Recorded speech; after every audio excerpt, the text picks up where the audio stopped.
পৃথিবীর সবচেয়ে বিস্ময়কর জীবগুলোর মধ্যে একটি হলো রেডউড গাছ।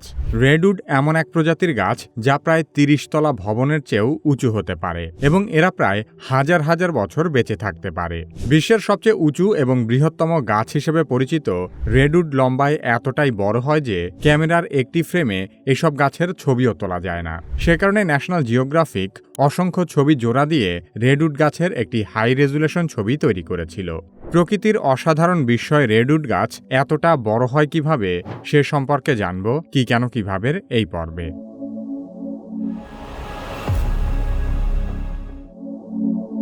রেডউড হল ক্যালিফোর্নিয়ার উপকূলীয় অঞ্চলের স্থানীয় এক ধরনের বিশাল এবং দীর্ঘজীবী কনিফার গাছ। রেডউড বলতে মূলত দুটি প্রধান প্রজাতির গাছকে বোঝানো হয়। একটি হলো কোস্ট রেডউড এবং অন্যটি জায়ান্ট সিকোয়া। এর মধ্যে কোস্ট রেডউড পৃথিবীর সবচেয়ে লম্বা গাছ হিসেবে পরিচিত। এই গাছগুলো সঠিক পরিবেশ পেলে ৩০০ ফুট বা তারও বেশি লম্বা হতে পারে। রেডউড গাছ এত উঁচু হওয়ার অন্যতম একটি কারণ হল এদের কোষের গঠন এবং বৃদ্ধি প্রক্রিয়া অন্যান্য গাছের চেয়ে আলাদা। সাধারণ গাছের মতো এরা শুধু মাটির পুষ্টির উপর নির্ভর করে না, বরং বাতাস এবং কুয়াশা থেকেও আর্দ্রতা সংগ্রহ করে। এই অতিরিক্ত পানি সরবরাহ তাদের দ্রুত এবং দীর্ঘ সময় ধরে বেড়ে উঠতে সাহায্য করে। গাছের ভেতরে পানি উপরে ওঠার জন্য জাইলেম নামের বিশেষ এক ধরনের টিস্যু থাকে। রেডউডের জাইলেম অত্যন্ত শক্তিশালী এবং দীর্ঘ দূরত্বে পানি পরিবহন করতে সক্ষম। ফলে গাছ যতই লম্বা হোক না কেন তার মাথা পর্যন্ত পানি পৌঁছানো সম্ভব হয়। রেডউড গাছের একটি বড় শক্তি হল কুয়াশা। উপকূলীয় অঞ্চলে ঘন কুয়াশা থাকে, আর এই কুয়াশা থেকে গাছ সরাসরি পানি শোষণ করতে পারে। পাতার মাধ্যমে পানি শোষণ করার এই ক্ষমতাই রেডউডকে অন্যান্য গাছ থেকে আলাদা করে তুলেছে। এমনকি গবেষণায় দেখা গেছে রেডউড গাছের মোট পানির প্রায় ৩০ থেকে ৪০% আসে কুয়াশা থেকে। এই অতিরিক্ত পানি তাদের এত বড় হতে সাহায্য করে। রেডউড গাছ এত বড় হলেও এরা সহজে ভেঙে পড়ে না, কারণ রেডউড কাঠে ট্যানিন নামের এক ধরনের রাসায়নিক পদার্থ থাকে, যা কাঠকে অত্যন্ত শক্তিশালী এবং প্রাকৃতিকভাবে পোকামাকড় প্রতিরোধী করে তোলে। এছাড়া কাঠের গঠন এমনভাবে তৈরি যাতে গাছের পুরো শরীরের চাপ সমানভাবে বিতরণ হয়। রেডউড গাছের ছাল বাকলও অত্যন্ত পুরু। কখনো কখনো এসব বাকল প্রায় ১২ ইঞ্চি পর্যন্ত পুরু হতে পারে। এই পুরু ছালের কারণে বনে আগুন লাগলেও রেডউড গাছের কোনো ক্ষতি হয় না। আমরা জানি কোনো গাছ যত উঁচু হয় তার শিকড়ও মাটির তত গভীরে যায়। কিন্তু সবচেয়ে অদ্ভুত বিষয় হলো রেডউড এত উঁচু গাছ হলেও এদের শিকড় মাটির খুব বেশি গভীরে যায় না, বরং এসব শিকড় মাটির উপর দিকেই ছড়িয়ে পড়ে। তবে রেডউড গাছ একা দাঁড়িয়ে থাকে না, এরা একে অপরের শিকড়ের সাথে জড়িয়ে থাকে।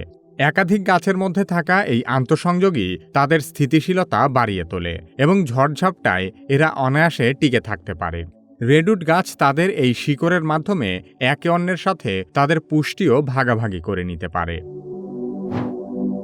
রেডউড গাছ হাজার বছরের কাছাকাছি বাঁচতে পারে। এর প্রধান কারণ হল তাদের রোগ প্রতিরোধ ক্ষমতা অত্যন্ত শক্তিশালী। ট্যানিনের কারণে তারা ছত্রাক, পোকামাকড় এবং রোগ থেকে অনেকটাই নিরাপদ থাকে। এছাড়া তাদের বৃদ্ধি খুব ধীর হলেও এরা ক্রমাগত বাড়তে থাকে, যা দীর্ঘমেয়াদে তাদের টিকে থাকতে সাহায্য করে। রেডউড গাছ বড় হওয়ার জন্য একটি নির্দিষ্ট পরিবেশ দরকার হয়। মৃদু আবহাওয়া, প্রচুর কুয়াশা, আর্দ্রতা এবং পুষ্টিকর মাটি রেডউড গাছ বেড়ে ওঠার জন্য আদর্শ। এই 4টি উপাদান খুব কম জায়গাতেই একসাথে পাওয়া যায়। তাই পৃথিবীর সব জায়গায় রেডউড জন্মাতে পারে না। সে কারণে রেডউড গাছ প্রকৃতির এক অসাধারণ বিস্ময়কর সমন্বয়। রেডউড গাছ শুধু পৃথিবীর সবচেয়ে উঁচু ও বিশাল গাছই নয়, এর কাঠও অত্যন্ত মূল্যবান এবং বহুমুখী কাজে এসব কাঠ ব্যবহৃত হয়। প্রাকৃতিকভাবেই পোকামাকড় এবং পচন প্রতিরোধী হওয়ার কারণে এই কাঠ দিয়ে সাধারণত বাড়ির বাইরের দেয়াল তৈরি করা হয়। রেডউড কাঠ দেখতে লালচে বাদামি এবং কাঠে খুব সুন্দর দাগ থাকে, তাই এটি দিয়ে আকর্ষণীয় ফার্নিচারও তৈরি করা হয়।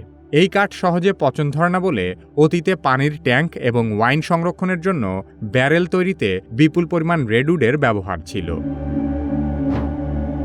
আমরা জানি গাছ প্রকৃতির জন্য অত্যন্ত উপকারী, কিন্তু এমন কিছু গাছও আছে যা প্রাকৃতিক পরিবেশের জন্য মারাত্মক বিপর্যয় ডেকে আনে।